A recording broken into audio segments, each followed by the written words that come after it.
Ding. Hello. Oh, yes, I'm on. Hello there. You all good? Yes. Yes. My naps are getting deeper. I had a remarkable nap this afternoon. I mean, it was remarkable. Maybe it was your teaching. It was flowing down the hill, you know. I was afraid that I would, sleep too late, so I set an alarm for like 5:15 in the afternoon. And I woke up and I thought it was 5:15 in the morning. And I thought, why in the world did I set an alarm for 5:15 in the morning? I'm way too early. And so I reset it for like 7:30, And I was just lying there thinking, oh, that was like such a good sleep. And then I picked up my iPad and I started looking and I thought, boy, no one sent me any email. How strange. Usually, I wake up in the morning and there are like 200 emails. And I thought, oh, it must have been a peaceful night everywhere. And then I thought, maybe I'll just get up, go to the bathroom. And I went to the bathroom. I thought, I slept in my clothes. What a weird thing. And it was like this whole long thing. And then I thought, oh, wait a minute. Next thing is not breakfast. Next thing is teaching. Dinner. So I'm a little disoriented, but it's kind of a nice fuzzy state. I realize that it's an okay state, that fuzziness. I'm glad to be here with you all at the right time, in the right place. I'm incredibly grateful that I figured it out. Naps are very good. Naps are very good. I never take naps, so. Now I'm going to associate Mendel with napping. Right. And with very good drinking water. Mm-hmm. Oh, yeah. So what we thought for tonight, once I could think cogently, was that I'd lead sitting. Then we just have an open period of questions, discussions, see what's on your mind. We can all, have a good discussion about whatever. And then we'll close with a longer sleep meditation. I just thought I might go to sleep right here. That'd be very embarrassing if Bob is so that'd be convincing that I just slip into another nap. But anyway, that's our plan, okay? So we're going to start with a sitting, and if you want to expand the field of awareness, certainly it also depends on what happens. If you start with resting your attention on what we call a primary object, let's say the feeling of the breath, just the sensations of the normal, natural breath, that becomes like home base. And it's a really good place to return to, at least periodically, because there is that remembered sense, kind of like an embodied sense of, well, this is what it feels like just to be with something. You're not trying to make your breath deeper or different. You're not trying to manipulate your experience. You're just there with it, right? And that feels a certain way. There's a kind of balanced feeling with that. So whether you're using the breath or sound or some other object, that's the primary object. And then we have what are called predominant objects. It's the things that come up, not as a steadier state, but they just appear. A strong sound or image or sensation or emotion. And that becomes the strongest thing going at that moment. And so as we expand the field of awareness, our effort is not to come back to the breath right away, but to spend a little time simply with that new object. And it's a certain way of being with. You don't want to just fall into it, like, I'm such an angry person, I always will be. You also don't want to reject it. This is horrible, this is awful, I've got to pretend this isn't here. It's a way of being with that is connected and also spacious. It's recognizing, as if you were verbalizing it, it would be, this is what's happening right now. Like, this is the truth of the present moment. There's anger, there's joy. And we can recognize that either with a mental note or not. That's really up to you. It makes the experience something of an avenue of interest. Because what we're doing is being with it and just looking, because all kinds of things happen. If you're looking at anger, You feel it in your body. You learn what those sensations are. You can watch the anger movie. You see how much fear is guiding that, or you just notice. Or as I was using the example earlier of my own fear, I saw that it was really fueled not by the unknown, but by my conviction that I did know. And it was going to be really bad. We just see, all these different things. Because we're looking without judging, like, this is appalling. I can't believe I feel this. Right? We spend a little time, maybe more later, but certainly a little time now, just with that experience, and then come back to the feeling of the breath. And then maybe you are drawn out again by something else strong that's happening, or the same thing. Again, you observe it. The ultimate goal is not to just be with the breath, but to be aware of whatever's happening in a certain way. So I understand, I never went there, but there's this monastery in Burma where the instruction is this: be aware of anything that happens. I was like, okay. I always had, and I think it was really good for me, it was important for me, I always had much more structured teachers. Like day 1, let's try this. Day 2, let's expand to the body. Day 3, let's do this, and that was useful. In the end, it becomes be aware of what was happening. But I needed to get there step by step, and sometimes we do. But that's ultimately more the goal. So if you find you're not coming right back to the breath, it's okay. If you feel like you're out of balance, you're getting overwhelmed, there's too much happening, then it's a good idea to come back to the breath for a longer period of time before you expand out again. Is that clear? Does that make any sense? Okay, so let's sit together.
So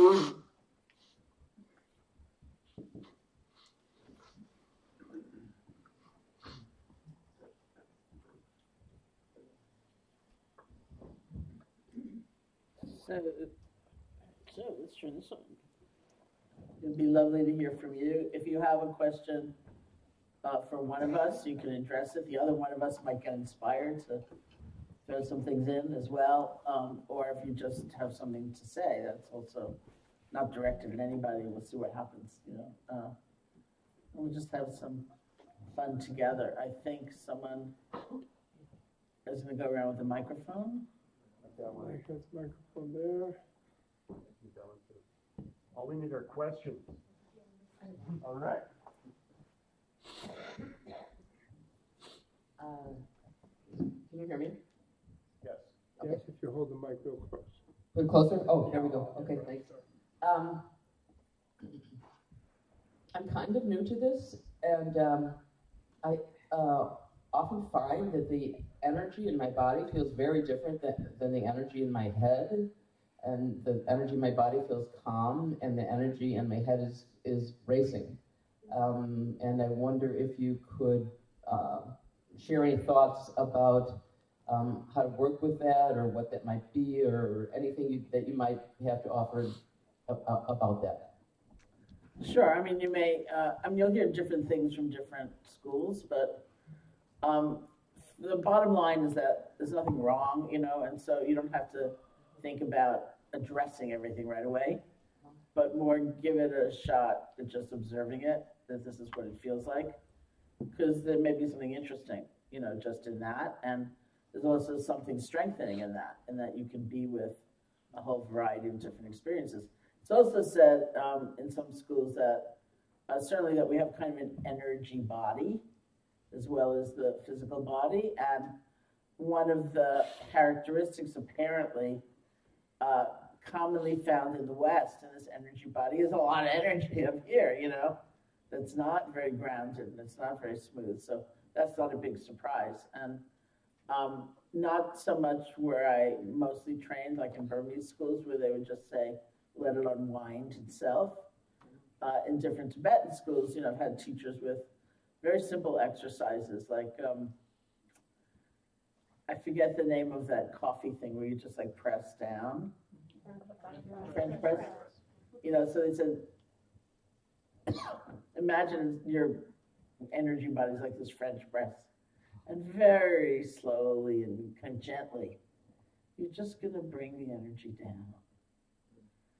You know, so this takes, one reason I don't like that to be the first approach, because it takes some real balance, not being freaked out, you know, not judging like it's not going down, you know, or, you know, because really it just needs to be light, you know, just like, ooh.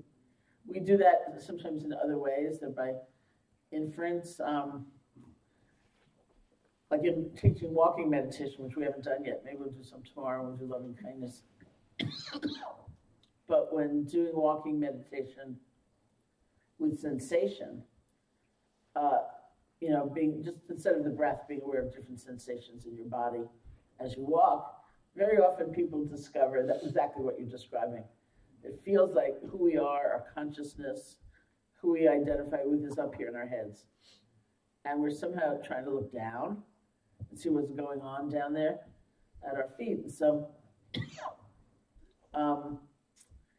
one of the things, I mean, I have taught walking meditation, for example, to people who could not feel their feet against the ground until they looked down. It's like right now, just feel your feet against the ground. And eyes open. And not like, it's like you feel your feet from your feet. So sometimes what we say is, as you begin the walking practice, say, just bring your energy down. Right? Feel your feet from your feet. And it's one of the ways we understand consciousness is not like locked up here.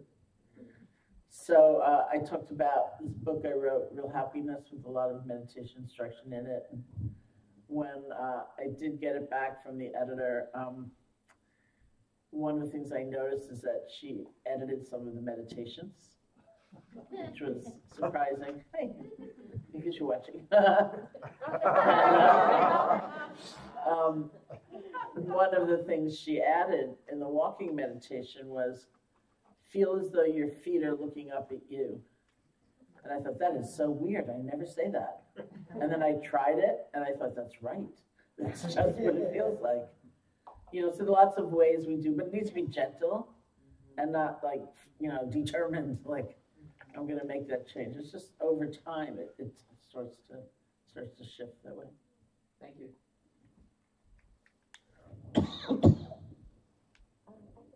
All right. Can you hear me? Hello? Is that? Be close, okay? Okay. So I understand that both of you are practitioners from two different lineages, Theravada and Mayahama. Oh, like right here. Okay. Okay. And I understand that both of you came to your practice through like a concrete teaching and experience with a teacher. And I'm wondering if you can speak to the importance or relevance of choosing a practice, committing to it, and working with a teacher of some sort to navigate unclear terrain that may come up. Yeah, and it's kind of the side note to that is that I hear a lot about trying something and seeing how you resonate with it. But sometimes it doesn't always feel good in the beginning, and there's something to be said about discipline and not knowing how to get through that. So I'm just curious if you could talk about your own experiences of having a teacher. The question was about, is it really important to have a teacher, and how, you know, we hear a lot about try some practice and see if it feels right to you, but things don't always feel good, you know, and it's still important. So what about discipline and things like that? So. Well, Yeah, and then you, I don't know that I would say feel good. I think there's a feel right that is correct. Like, because I wouldn't say my own practice felt good in the beginning. It felt pretty bad, actually. But if there was I sensed there was a truthfulness there. It felt right. This is something I should pursue. And more important than how it felt is whether I trusted those teachers. And that also felt right.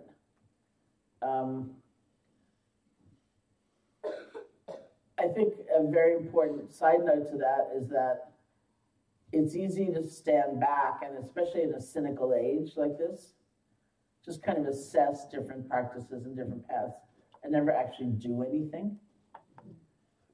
So from that point of view, as long as you have a certain level of trust or interest, it could be important to just do something, even if it feels like this is probably not going to be the last practice of my life, you know. This is just a stepping stone, whatever it is, because that's what reveals the most, is our own doing of it. And I think about, like, when I first went to India, and all my teachers were either Burmese or had studied in Burma. And pretty quickly after being there, someone showed me a photo of a Tibetan Lama, and I thought, oh, I want to go study with him. And India was like that, you know. So I went off to study with him, and I was very confused. I just didn't know what to do. It was very different metaphysics. It was very different techniques. It was obviously something essentially absolutely the same, but I sort of didn't know which to pursue. So when I sit down to meditate, I would just think. I would think, should I do this? Should I do that? Should I do this? Should I do that? Which one's faster? Which one's better? How am I going to get enlightened faster? Well, those people seem more enlightened than these people, but I know those people not as well as I know these people. I know these people really well. That's probably why they don't seem enlightened. If I knew those people as well as these people, they wouldn't seem so enlightened either. Should I do this? Should I do that? So I was doing nothing, right? And what I said to myself is just do something. It doesn't have to be a lifetime commitment, but put it into practice, because that's the alchemy right there. We admire something from afar. We think it's good for our cousin. We think it's good for our partner. What about moving from the margins right into the center of change? That's the essential movement. You've got to put it into practice, whatever it is. And then you'll see, you know, over time. So I wouldn't wait for the absolute right one or correct one, but there just needs to be a measure of some feeling like this is worth pursuing, even though this is hard. And it can be hard. It's hard to concentrate sometimes, or our bodies hurt, or we're very stressed out, and we feel that. A lot of what's hard is sort of the waking up process. I'm, pretty famous amongst the people I met at my very first retreat, many of whom are still very close friends of mine. For once, having marched up to my first teacher, S.N. Goenka, and saying, I never used to be an angry person before I started meditating, thereby laying blame exactly where I felt it belonged, which was on him. It clearly was his fault. I was so angry, and clearly it was not his fault. I was so angry that I just had never seen it before, so clearly.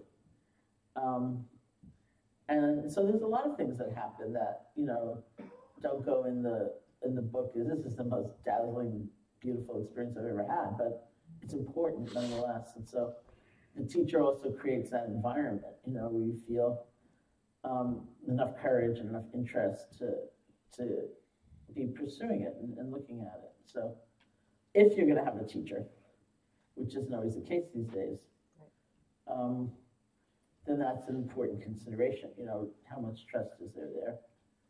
And I always quote Bob, actually, who had one of my favorite quotes, which was, if a teacher tells you they have the only way, he said, run.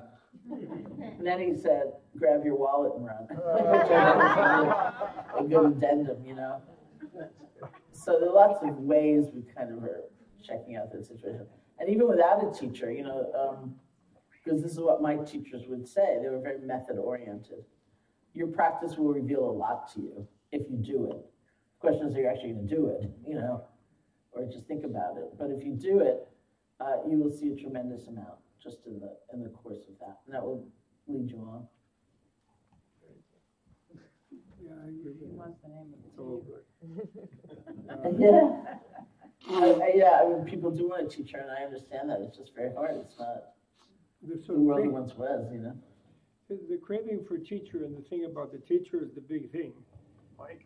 Kind of has to do with... Is your microphone up? Oh, I don't know. Probably not. Has to do with initiatory things, like tantra, esoteric things like that. And there they have a saying in the tradition that you have to observe the teacher for 12 years before you make a choice. Then the teacher has to observe you for 12 years. And if you're both still alive, then you might be able to do something. So that's probably a little extreme. But they do have that kind of idea. So, but that's sort of the teacher big deal.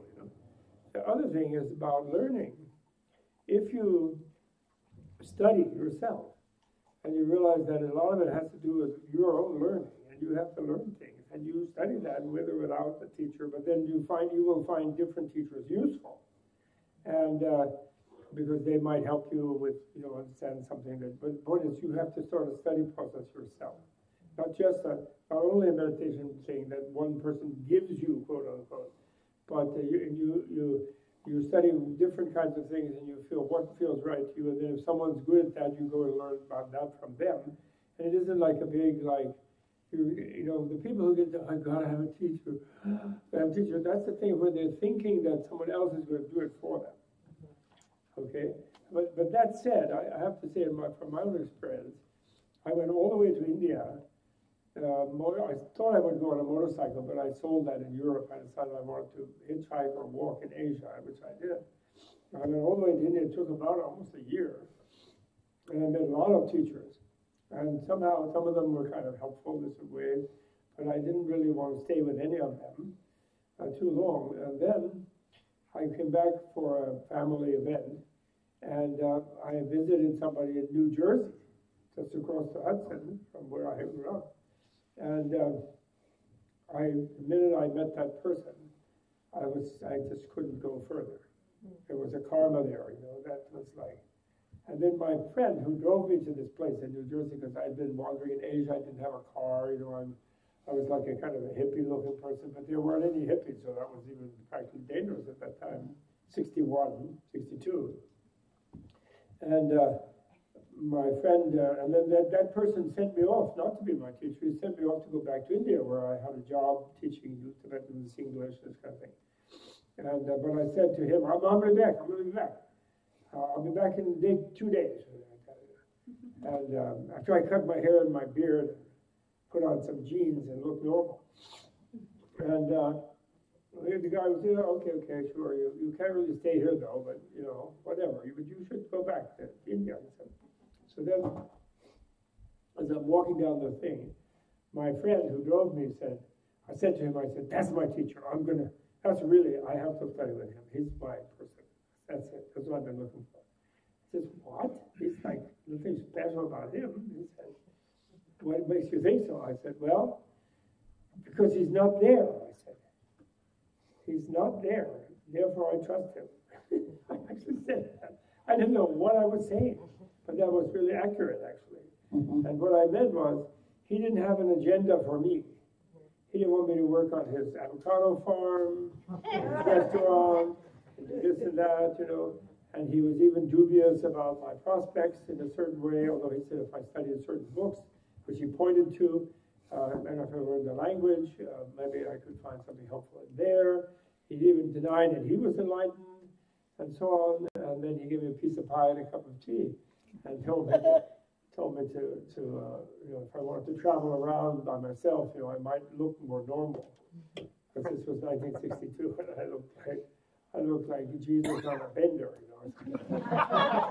And having been hitchhiking around the Middle East, and India. So that was an instant hit, It's like a karma thing, And that can happen, and then you don't ask a question, But he didn't invite that at all. Not at all, He didn't, and that's what and I teaching academic about Buddhism, I all the time got students. Where can I find a teacher? I want to go find a teacher. Where can I find a teacher? I always say I never recommend particular people or disrecommend them, except that one. And the expression I use is when you meet someone and they say, okay, one-stop shopping. I've got everything you need. We have karmic connection. Stay here. Don't study anything else with anybody else, And then you say, thank you so much. I'll see you later. That's what I used to tell them. And when somebody is just open and they seem to know something and you want to learn that something, and you can study with them. And it can be useful. Is it important to have that's teachers?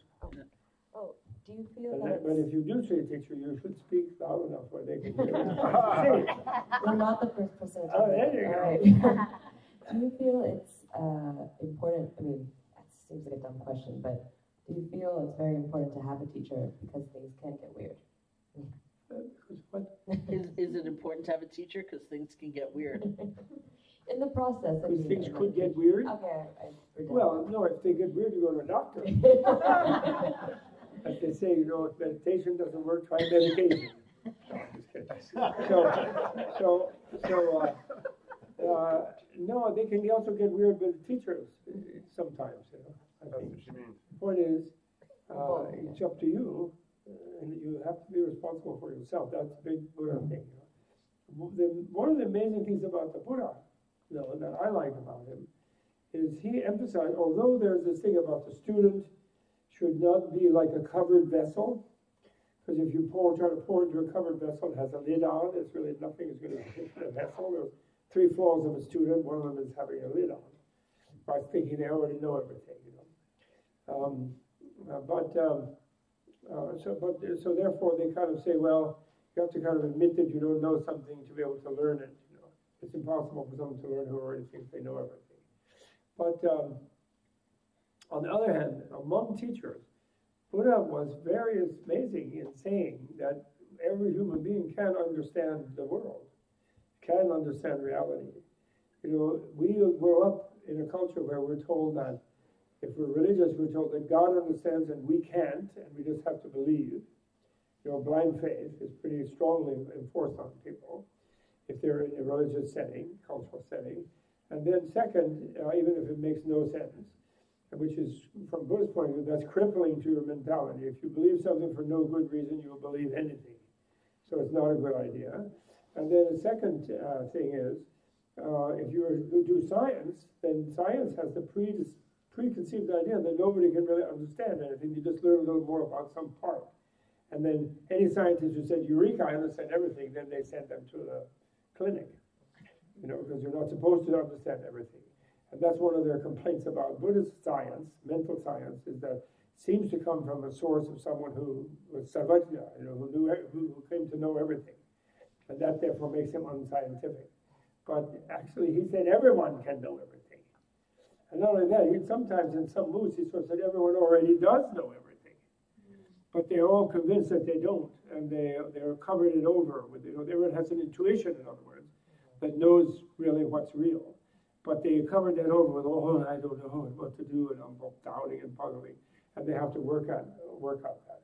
But that is something unique. When I was young, your age, that's what really drew me to the Buddha's teaching, was the idea that you should be able to understand a world that you're in, which you're sort of, whether they say you're genetically suited to it or whether you're karmically suited to it, whichever side you're on, you should be able to understand it. They have all this tremendous faculty of understanding. Well, who's telling us we don't? And besides, if they tell you you can't understand, and because nobody understands, that means they don't understand, therefore they don't know whether you can understand or not. So don't listen to them. So you can and will understand for yourself if you determine that you can. And I must say, from 50 years of teaching, it's the greatest joy as a teacher to see a student who, it might not be from something you said, it might be something they read, or it might be something, whatever, when they really feel they have a new understanding of something. And actually, when they're young, you know that, since you know that when you were young, you thought you knew everything every month, and you kept revising that, they will revise it, and it'll go deeper. But still, to see them, wow, I can really understand something, it's a great joy, actually. Yeah, right? So relax, don't worry, you don't need a teacher. When you really don't need one, you'll find a good one, actually. Probably. Your evaluation will be accurate for a specific purpose. They have a Tibetan saying, another one I like, is the best teacher lives at least 3 valleys away. The 3 valleys in Tibet, over some 18,000 or 19,000 foot pass. That's like a flight to Iraq or something, like a flight to India. That's a long way. And so that's good. You get the teaching, and then they that bother you. And then you try to understand the teaching. Oh, that's the one I like. We have a question in the back.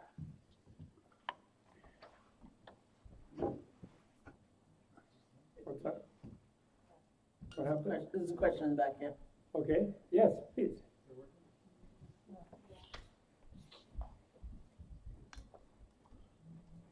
There we go. Whoa. Too close. That's great.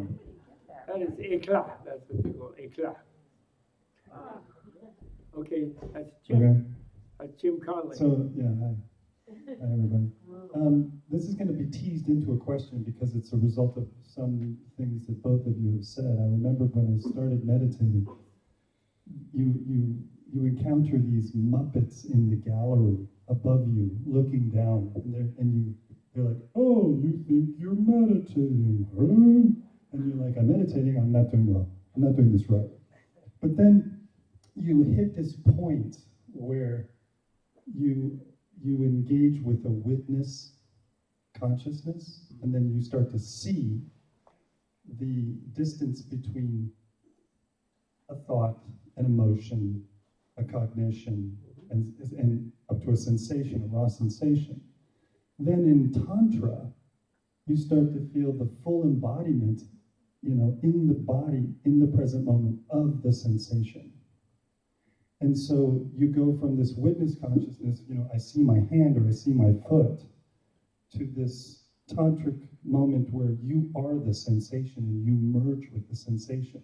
So the question here is there a way to accelerate that transition from a witness consciousness over to a full embodiment of it and emerging with the sensation in the tantric?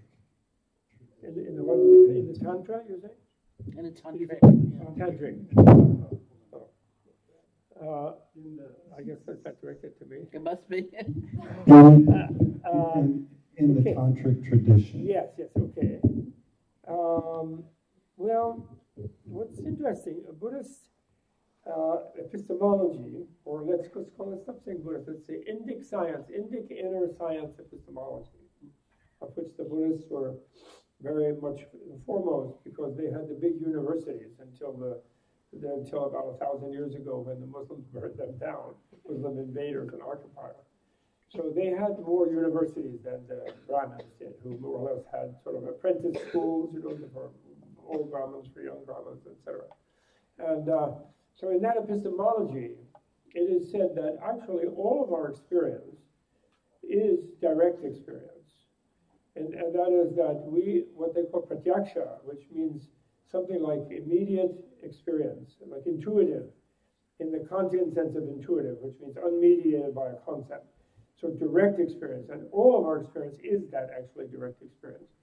But what happens to us in the ordinary unenlightened person is that we overlay that experience with all of our concepts that we learn in our culture and language and so forth, and we therefore have that witness removed from our direct experience. So we don't access our real experience in a way because we interpret it. It's like, you look at a white wall, and they claim that in the first split second of or you look at the sky, the first split second of that, you don't see quote sky.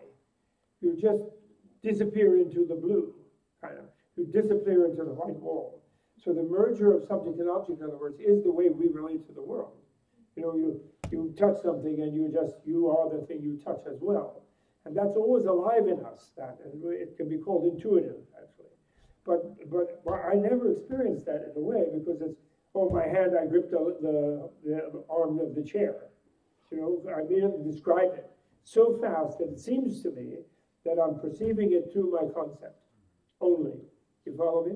So then there is this idea that in either Tantra or not, you learn to remove that conceptual prism through which you imprison your direct experience and create a subject-object distance in order to feel secure and in control, and you're not going to really merge with the chair. It's your chair that you're going to take a hold of. You're not going to merge with the sky. That's the sky. This is the wall. In other words, that's white, etc. So, but that is not the basic way of freeing yourself to try to get back to your direct experience, which enlightenment does do, is emptiness, actually. It is your critical vipassana wisdom that sees through the concept's grip over the object, and by seeing through it, the concept sort of shows its partial relevance but ultimate irrelevance, and you sort of go through to the direct experience, and you distribute yourself amongst objects that you perceive and experience, if you follow me, which is considered a kind of very high state that you get to. But it's a constant. That's why there's a constant harping on selflessness and emptiness and this sort of thing, because that's what does it. And then what Tantra adds to that, Tantra keeps that going also. It doesn't deviate from that. That's why Tantra is really part of the basic path. It's not like some separate shortcut where you don't have to do the basic work. It's just part of it, and it keeps it going. But it adds a second thing, which is that it sort of imitates a state where you're already beyond imprisoning things in a concept. And so you have to have some preliminary beginning of the erosion of your conceptual pre-capture of everything. And so your imagination, we have the word imagination, and we think imagination means you imagine some unreal thing in your mind. But actually imagination works all the time. In order to see that tripod there with a live streaming camera, I don't know if you're live streaming there, hello, but in order to do that, I'm imagining that. I take my image of a tripod and the thing, all the concepts I know, and I fit them right on. And I hardly glance at the thing because immediately snap, it fits my concept. And so it's routinized, in other words. Some people, when they do Tantra, which involves sometimes visualization, often does, they say, well, I'm not good at that, I can't visualize, I'm not an artist, they say like that. But everybody is imagining all the time. Because you see another person, you're imagining that person. But it's routinized, where you don't know you're imagining it, and your imagination is imprisoned in that, actually. And therefore, you tend to see people only in one way. If they get used to them in a certain role, then they're always going to be like that in your mind. You know what I mean? Even they do something you don't recognize, it was completely new and fresh, because you're not directly encountering them. So Tantra adds simultaneously to the continuing therapy of conceptual relativization and conceptual removal and trying to see things as they are, as you intuitively are actually in contact with them. It adds to that, envisioning them as something else right away at the same time. So you're seeing them in a different way. You mean like you overlay that this is the world of Buddha or something, or this is the mandala, or you like all beings. The great thing for teachers that I like from Tantra, if you use the tantric thing where all the beings that you know are all enlightened Vajradharas and Vajradhatishvaris. And so you see them as ordinary because of your ordinariness of your perception, but they're all actually already Buddhas. And then they come and they say, oh, teacher, what can I do about this and what is the meaning of that? And they're doing that because you're so dense that you only learn something when you say it yourself. And so they're asking you these questions to get you to realize it, but they're already enlightened. I particularly like that one. I think that's very good. And so you're adding that imaginative thing. But the key thing, and then there's an error that goes along with that. And the error, the danger of the error again, in the fact that we already intuit everything directly. We are merged with our whole environment all the time. And we protect ourselves from that because we feel vulnerable if we do that by conceiving it as apart from ourselves. So the Buddhist epistemology teaches that. And so therefore then they get into this idea that, well, if I could only shut off my conceptualization, I'd be great. So then they go into these thought-free, one-pointed meditations, and where they don't think anymore. They stop looking at those distracting thoughts. They don't even find them anymore. They go into trance, and then they think that's enlightenment, and actually they get a buzz there. So they think, and then they get this idea. Well, Buddha doesn't think. Why would Buddha think? Buddha is directly aware of everything, so Buddhas don't think. Which is, and that's enlightenment. So therefore, then you get this thing, which I like to tease. I am a tease of the person who gets enlightened according to that concept, and they jump up from enlightenment, and instead of pronouncing Four Noble Truths, they go, duh, I can't think anymore. So I'm enlightened. Duh, I don't know anything. Duh. It's such a bunch of BS. And I don't mean Buddhist studies. So do you follow me? So it's really the critical vipassana means looking at something, drilling down, seeing through it by dividing it. Just like when you analyze something, you look at the parts, you see how it functions, you look at the causation, you take those causations apart, what caused the causes. You lose the thing if you really go through it. But what you're actually losing is your concept of the thing. And when you lose your concept of the thing, then you're there as the thing, And that's how we actually are, from the beginning. That's why that's a nice thing, because that epistemology, because what that means is that the enlightened condition is already functioning. We're already enlightened in a way, but we overlay it with all of this misery and division and this and that. But then it's not just as simple as lobotomizing ourselves. We have to unravel it carefully, put it aside, then we reconstruct it. Then we learn to think freely, where we decide we're going to imagine this in a positive way. We're going to find the silver lining here. We're going to see this in a different way, etc., etc. So in a way, enlightenment is a kind of reimagining of the universe. It makes it into what I call a Buddha-verse. Okay? Is that helpful? So therefore, we can just relax. But it's tricky because this whole big thing that Baba Ramdas started, which I love. Be here now, And actually, the famous reincarnation of Meister Eckhart, Eckhart Tolle, Power of Now, that's just repeating that. And even the Zen, be in the moment. Everybody's in the moment. That's all great. But that's also BS. Because then they're in their concept of the moment. And what is that? Oh, I don't worry in the moment. I don't worry about the future. I don't worry about some resentments I have from the past, some inadequacies in the past. I'm just not thinking about anything. So that means I'm in the moment. So that means I've escaped into a moment that I'm actually defining as the nothingness I hope to go into when I die or when I'm asleep. And that's not enough. That is not enough. That's not unfortunate. Then after 50 years in that moment, you're like, oh, should I have learned something more? Is there anything else? I remember one Lama I used to take to a certain Zen center, which shall not be named, nobody shall be named, and he had some people who were in their 60s, and they'd been sweeping the floor there for 40 years. And maybe it was good for 30 years. Maybe it was good in the sense that they hadn't created some corporation to eat the planet. So that was nice, which they might have done. They were clever. But they were and they had that kind of clean look that people at Zen centers have. You know, it's a tofu, boiled rice, hachimachi tea look, you know. And they had a clean, but then they would hear the Lama talk and they go, oh, really? And then privately they'd come in private and is there anything else? Then the floor here, you know, been sweeping, and he would practically cry that they hadn't learned more, you know, because they were kind of stuck there, you know, and they were stuck in a certain thing where they just shut down, and that had a certain benefit to them. But really, he felt they had such dedication and devotion. They'd been sweeping so hard and so long in such a contact that if they had had something to learn a little more and put that same effort into it, they would really not be bored. You know, they would be capable of getting being more help to other beings and a little more jolly themselves, but something like that. He felt.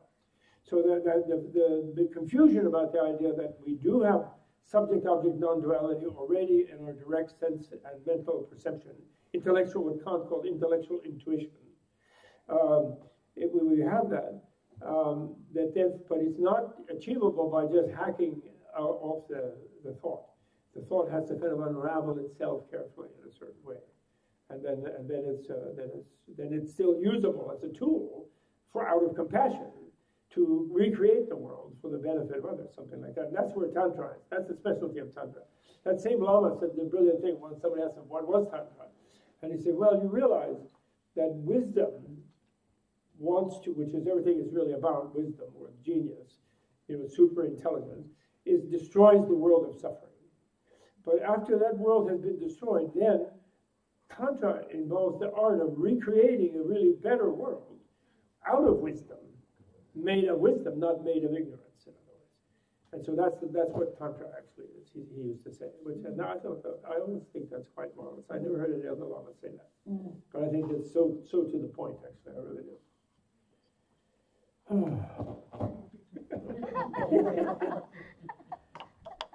play it at the speaker. What's that? Oh, good. Hi.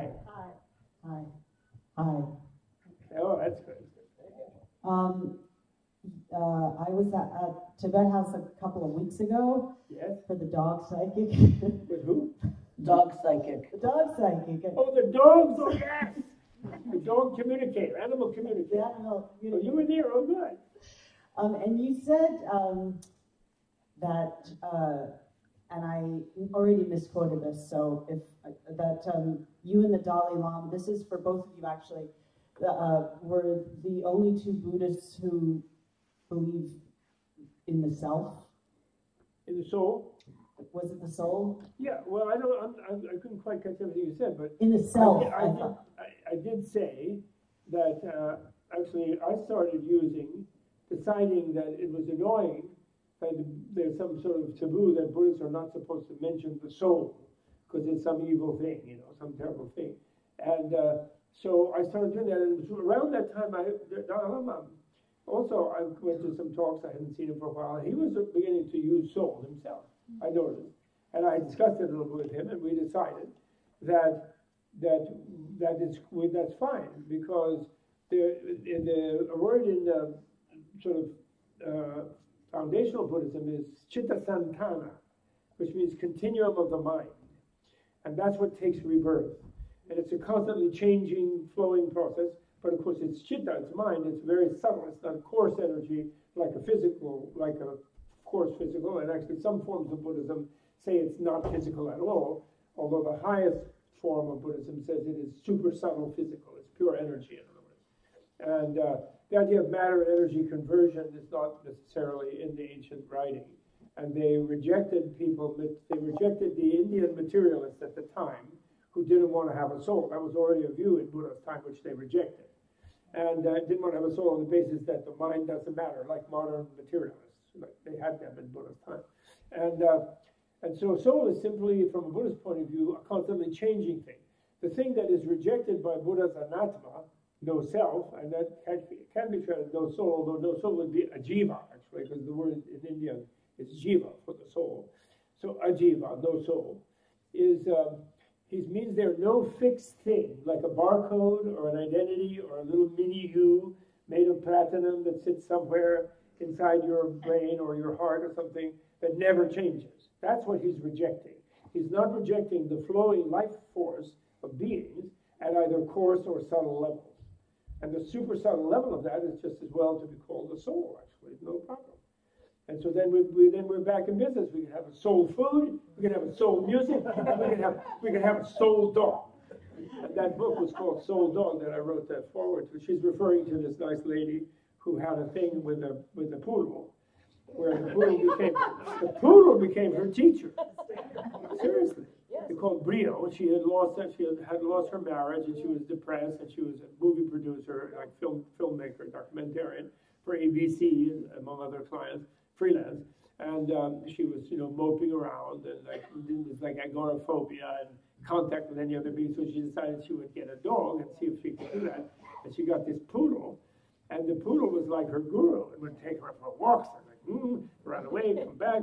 And then the poodle got sick and got paralyzed. And then the vets wanted to kill it, of course, because they don't understand anything. And so she got into the world of animal communicators, and she called up a dog healer in San Diego. She lives in New York on the west side. And she called this healer and said, "Okay, put the phone over near the dog." and then she's holding the phone. And then she picks up, "What happened? How's the dog?" Well, the dog told me that it doesn't really like, although it's paralyzed, it's still very unconscious and it's there. Doesn't like lying down there because it's too near the windows, the 3 windows you have in your apartment. And this really freaked her out because how would this person know she had these 3 windows and the dog was on the window? And the dog was describing the room and wanted a better place in the room. I wanted to be put some other place. And then so give me back to the dog, she said. So it goes back to the dog. The dog is not moving a muscle, it's powerful. And then she like that, and then after a while, then she said, "Well, I found the block in the lower part of her spine, near the tail, where there's this energy block, and I put some energy there, and I told her to focus her attention on him to focus attention on the energy there, and he's doing that, but he's not going to look like there's anything different about him for 3 or 4 days. In 4 days, he will get up, and he'll feel frisky, but don't let him frisk around. Keep him quiet, and in about 7 days, he can walk as normal. Call me back in 5 days after he gets up." And the dog gets up in 4 days, and 5 days, and after 1 week, is running up and down around the reservoir again in Central Park. So then she really gets into it, and she writes this whole book.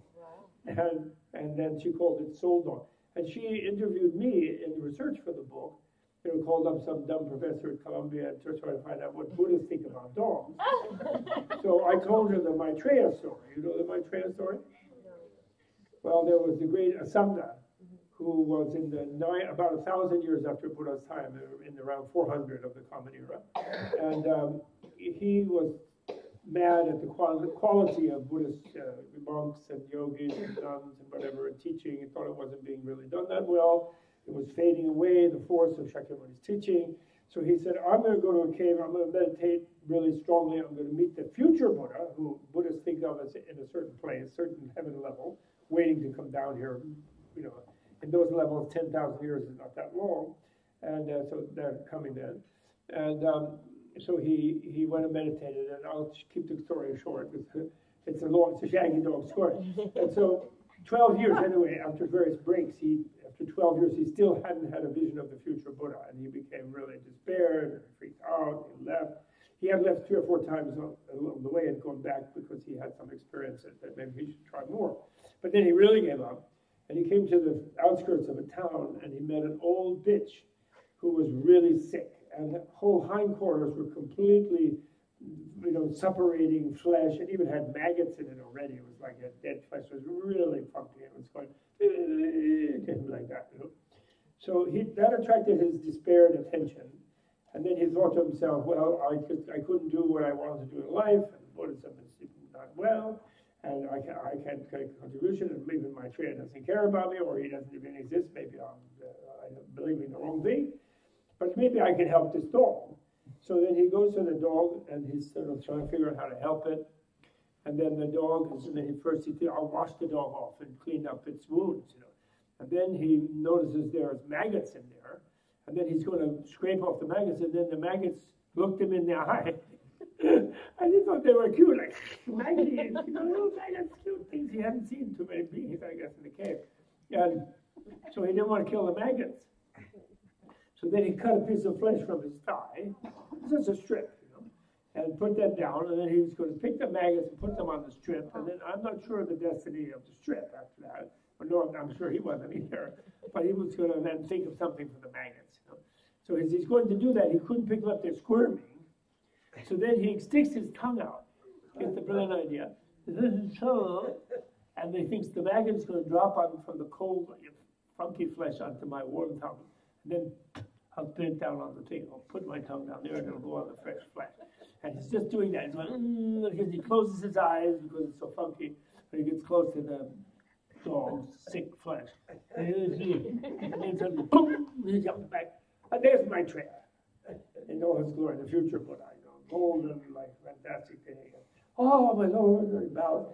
But being like an intellectual and a human, on his way up from the first bow, he's like, where the hell have you been? 12 years. What is this? You know, I'm great. I'm so happy to see you, but where have you been? What happened?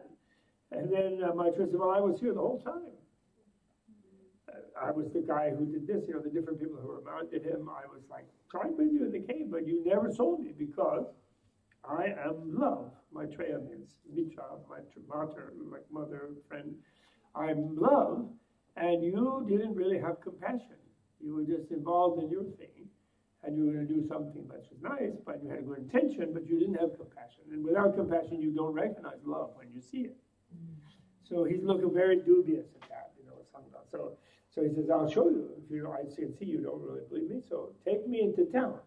So he shrinks himself in a globe of luminous light, like a real mystic vision, on his shoulder.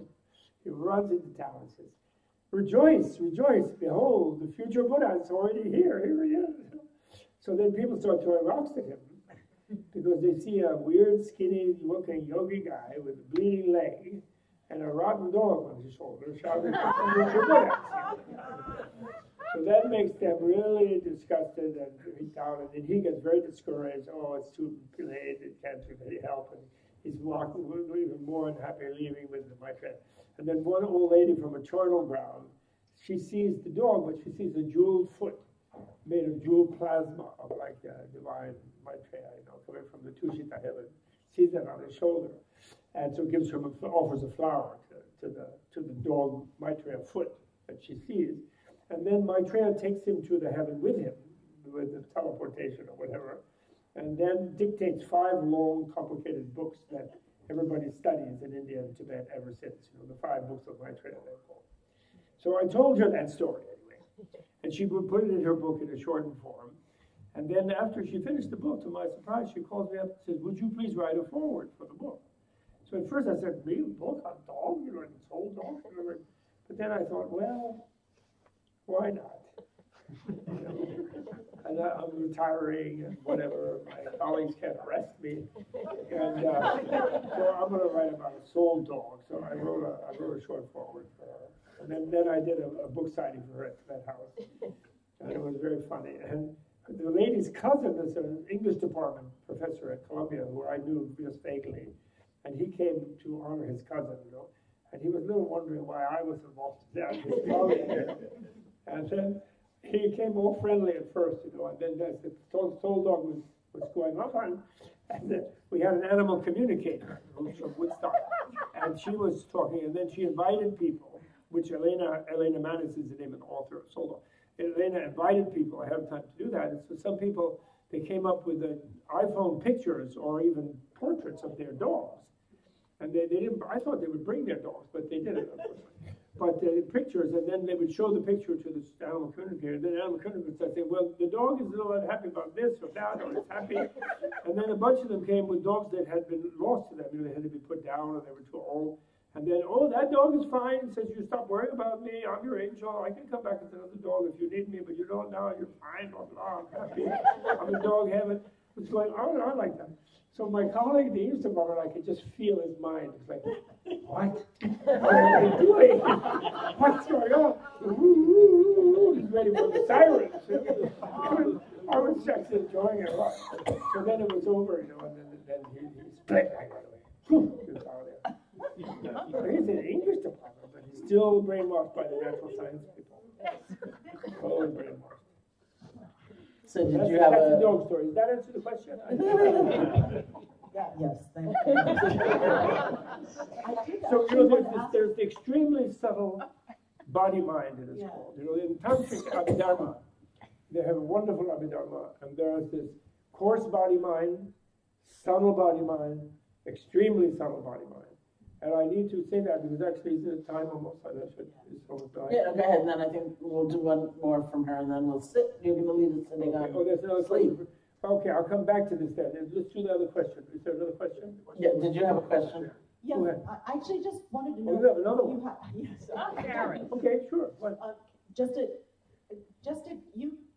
Sharon could speak to that a little Oh, bit, okay. because you have such a How's the soul doing different with the Theravada? background. Oh, I was How thinking was if I can soul speak to work? Bob. Dog psychics. Yeah. To the soul, to the idea that, you know, sort of tiny little. How's the Theravada? Tiny little what? Soul. Soul.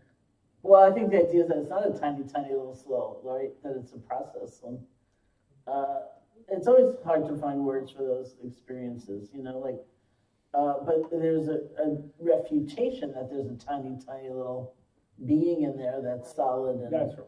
you know, independent of causes and conditions. And like in the beginning, because I was living in India, my beginning of practice, you know, there were so many metaphors and so much imagery and so many different ways of describing a spiritual journey, one of which was to kill the ego, which I didn't like very much. You know, it felt like a secret death, you know, and like trying to annihilate something that maybe had been there with me for a long time, and then I was going to kill it. And it was only as I got more understanding within the Buddhist context and the way they use language that I came to understand that wasn't the idea, you know, that it wasn't that there was this little part of us that we were going to then demolish, but that we often misconstrue what's happening. We have a misunderstanding to begin with, and so what we're working against is the misunderstanding. You know, that things aren't exactly as they appear to us day to day ordinarily, that if only, you know, this little being in there could wrest control over things, there won't be change anymore, there won't be disappointment anymore. Right. You know, so it has to do with control and independence and something that is sort of unchanging anyway, but when we really look, it's not that way. And so it's almost like this is Bob's favorite word, reality. It's becoming more realistic about how things actually are. And so that was a relief. You know, that I don't have to kill anything, you know, like this little companion.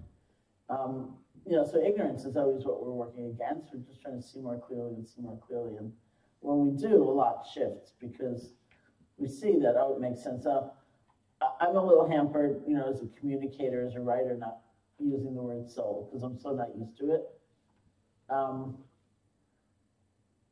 Not in most questions, but sometimes there's something you're wanting to convey about one's being, you know, that is kind of best maybe suited to that word. So I'm definitely not used to it.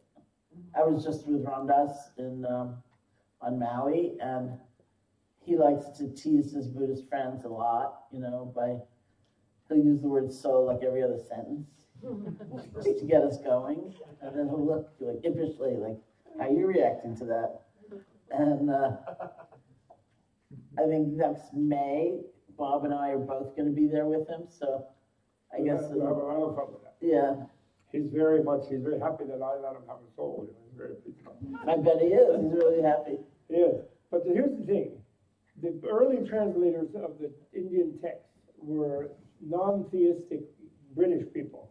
And they were since the Western Enlightenment, 17th century, they had to get rid of the soul Descartes, everybody pretty much, because they wanted not to be sent to hell. That's their whole fear. The Christians frightened them, the church did, that they'd go to hell if they had this soul. So they were having no soul.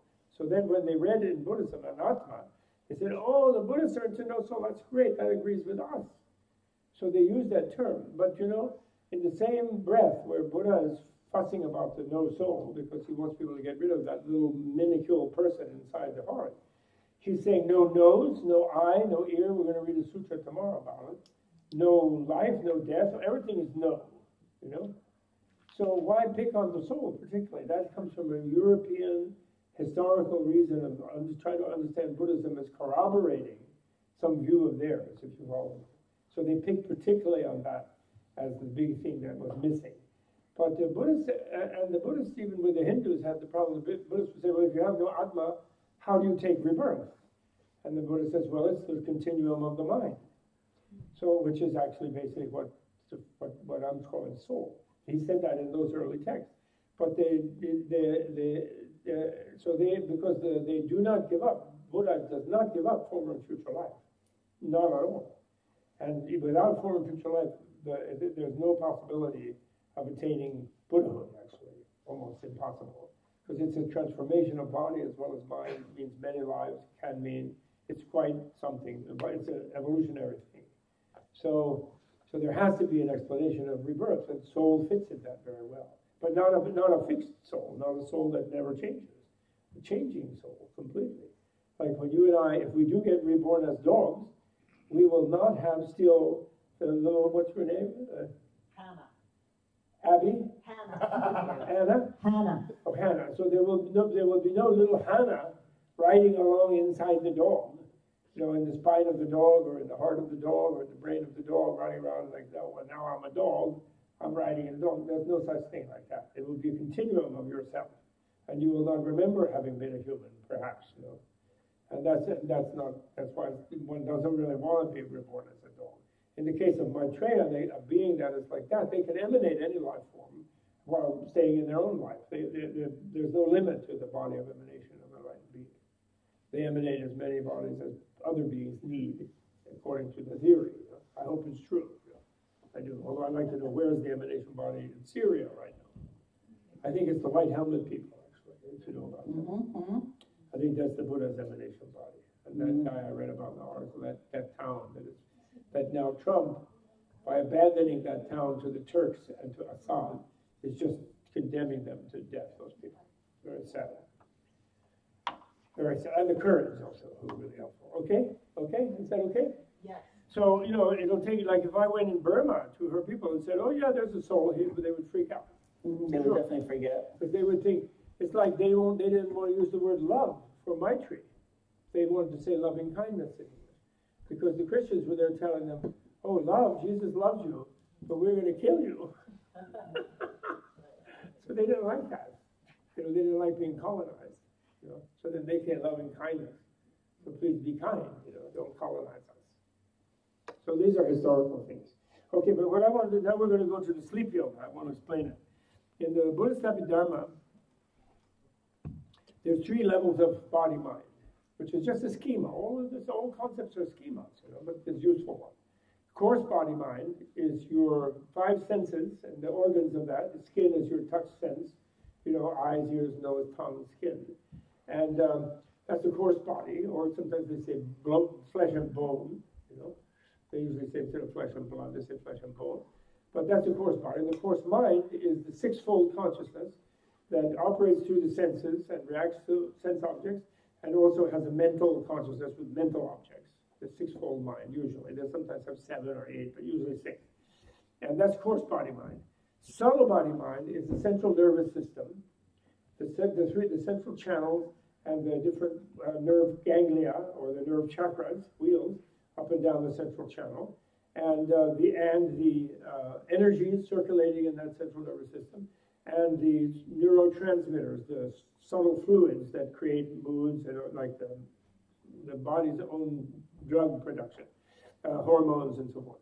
And that's the subtle body, and the subtle mind is a set of awarenesses of moonlit space, sunlit space, and darklit space. 3 sort of zones of which we all have in that mind, and we fall through them in falling asleep, actually, every night. And the yogis can enter them, and they may be conflatable with the formless realms, actually. I personally connect them to what Buddha taught us, the formless realms in the original Abhidharma. But there are these three states that we have. And then there's what's called the super subtle body-mind. And what that is the very, very subtle energy and the consciousness of clear light, what they call it. And that's the clear light level, which is not a bright light, and it's not a sunlight-like light or a moonlight light or a dark light. It's a gray pre-dawn twilight light. The metaphor for it is pre-dawn twilight, but it's an inconceivable thing. It's a light that everything naturally has in it, so there's no shadows. Another translation of it would be transparency. Clear light, the clear transparency. And that's the level of this infinite energy that's utterly quiescent, which is what everything is made of in a certain way, you could say. Although nothing that you say will be exactly so, but that's the concept anyway.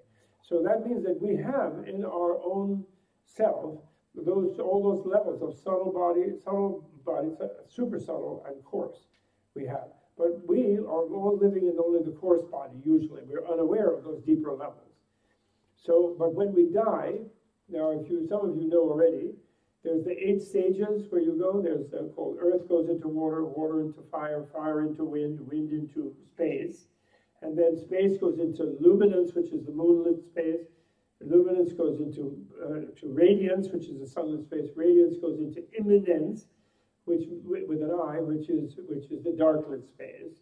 And then what death is defined as is where you completely withdraw from all of the coarse and subtle levels, and you go into pure clear light, which is inconceivable, but that's where the link between your mind continuum and your physical body, both coarse and subtle, is broken. And so then you go into then you create with that super subtle energy mind, you create a dreamlike body. You could arise, and that's the bardo body, the between body. So that's just all of that is a schema, you know. And the schemas like that don't mean that that's exactly what's there. Who knows what really is there? Like somebody who experiences it knows, but no theory will actually completely describe it. But that's the most useful one.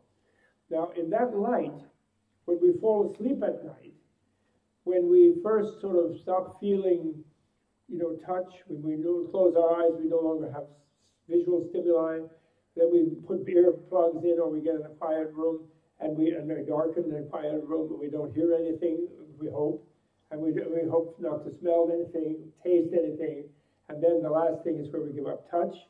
And these are the 4 stages of earth to water, water to fire, fire to wind, wind to space, they say.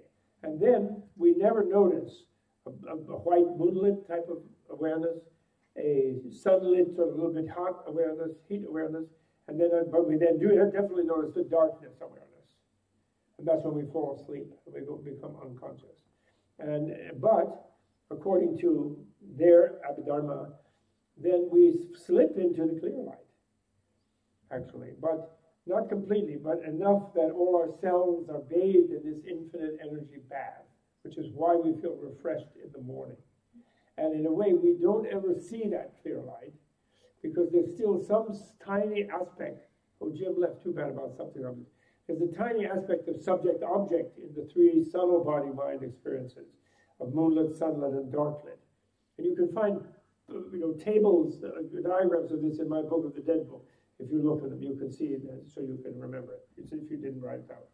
So therefore, there's a yoga. The Mandala sleep yoga is that you look forward to falling asleep. You had a long day, did a lot of yoga, you listened to lectures, you did meditation, and you are happy to fall asleep. And so as you sink down, and if you learn the schemas, you can gradually sort of observe the stages of sort of letting go of your. But if you're an insomniac, probably don't do it too much. Just let it go through, because then you might not fall asleep, and then you might start being insomniac. So, but anyway, you observe kind of these stages, and then you might catch a glimpse of a little moonlight or a little sunlight internally, although that's difficult. Certainly, we'll see the dark light, and you don't expect to see the state of transparency.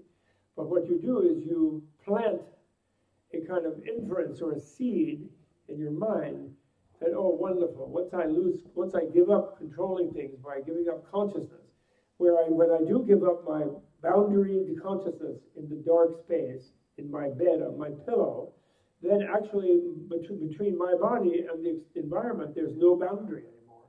And anything could happen to me, which is why I like to be in a safe place when I fall asleep.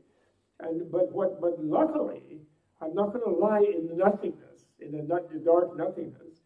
I'm going to give over my body trustingly to clear light of bliss. And I'm going to lie in this clear light of bliss, which is bliss being that this bed of infinite energy, which is not going to do anything to me. It has no plan for me. It's not a person.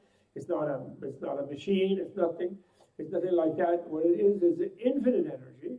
Therefore, it's quiescent because it has nothing left to do. It feels everything is done. Although we seem to withdraw into it as if it were elsewhere than our course reality, actually it is everywhere in our course reality. It is our course reality as well, but we see it in another way. And so it's going to replenish all my cells. It's going to heal me. It's going to make me feel great when I wake in the morning. It's going to be a wonderful blessing to me to be sound asleep here.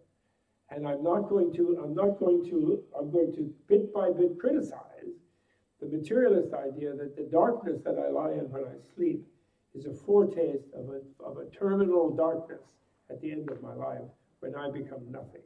I will realize that is an insane idea that the psychotic natural scientists pretend they discovered, that there is nothing that continues beyond of the personal consciousness beyond death.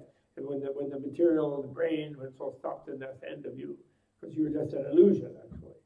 A little bit like Buddhism, but then they insist they know that that's because you're nothing. And that's asinine. They didn't discover nothing. So nobody can discover nothing. By definition. There's no such thing. That's what it means. So you're not going to be that. So, but when we sleep and we think we just lie dark there all night, then we are in the bed suddenly,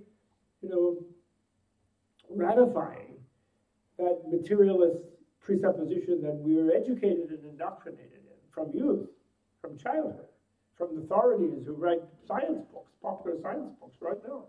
Steven Pinker, everybody. Richard Dawkins. I challenged him to a debate at Stanford in the Aurora Forum. He accepted, but would never give them a date. I look forward to debating him about and asking him which one of his forebears at Oxford discovered the nothing. Since he's an empirical scientist and only follows what you experimentally discover, which one discovered nothing? Could he please tell me? Was it Newton? When the apple knocked him unconscious, was that a discovery of nothing? Who was it?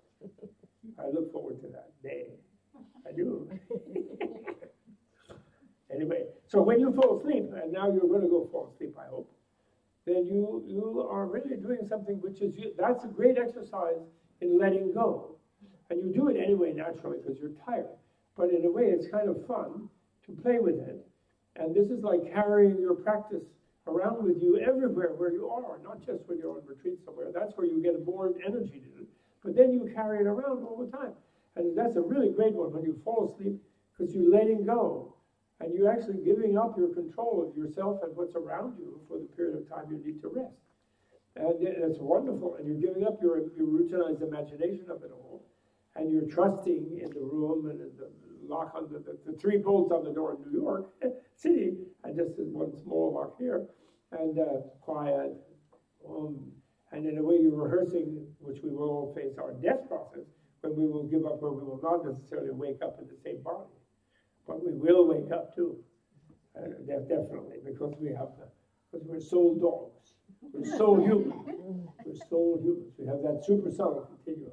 And actually, they even use the word gene in Sanskrit, which is gotra in Sanskrit. And it's a word that in Sanskrit, and it's in Pali too, gota, I think they deployed on the R, which connects to your clan. Just like the word gene connects to the gens word, Latin and Greek both, for clan. So they also have a concept like that. They have Bodhisattva gene, Arhat gene, Pratyeka Buddha gene, they use it like that. And, like Buddha gene. So it's like a super subtle thing. I mean, really, it's submolecular. subatomic. It's pure energy. It's not crystallized in some way, like a lump or something. It's just a flow. And that's what it is. But it's a continuum flow. It's like the old analogy when one of the arguments the Buddhists use when they're challenged by some Hindu who thinks they're nihilists, that because they don't believe that they don't have an atma, so therefore they can't take rebirth. And they say, no, we take rebirth, but there's no one thing that takes rebirth, which the absolutist person who thinks they have a real thing in there can't imagine. And then one of the metaphors is a hawser that ties a ship to a dock. Giant manila hawser made of hemp. There's no one hemp thread that goes through the center of that hawser, one unbroken thread. It's a thread that's woven of many little pieces, right? But it's giant, it's a rope it can hold like a ship to a dock, right? But there's no one thing that doesn't have to be wrapped around one core thing. There is no core thing. If you can keep, or like, you make wool. That carder, they have the carder and the spinning wheel, and they take little wisps of wool, and then it becomes a thread. There's no thread inside the thread, but all these little wisps become a thread. So that soul is the little wisp stuff. But it's our little wisp. It's your little wisp. It is, Anna. It's your little wisp. Okay? Thank you.